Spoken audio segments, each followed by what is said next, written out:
Welcome back. Now, once you begin selling on Shopify, you do want to be aware of your account administration. If you go inside your settings area and you click on the account button, you're going to see a number of controls that you'll want to be aware of. You can determine which plan that you are currently using, and you can add in staff account. So if you want to have someone help you to administer your Shopify account, you can click this button that says Add Staff Account. You're going to write that individual's name and you're going to write in their email address.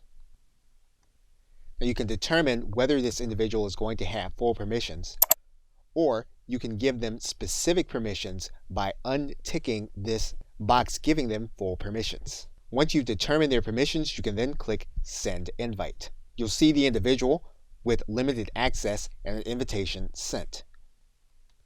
That individual will then have an email. They'll need to then click this button that says Create Staff Account. They'll then be creating their own staff account. They'll then have their own limited access to your account in the areas that you specified. You'll then be able to refresh your page, and you'll then see that they'll have access that you have given them with a record of their last login. Now, if you want to allow them to use their Google Apps in order to log in, you can do that.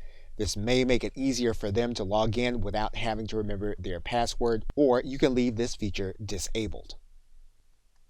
Now, if you are not going to be operating your store and you don't want to pay the fee on a continual basis, you can click Pause Store until you're ready, or you can click this button to close the store altogether. And of course, you can hire a Shopify expert, which will be an additional fee. Okay, so with that, thanks, and I will see you in another video.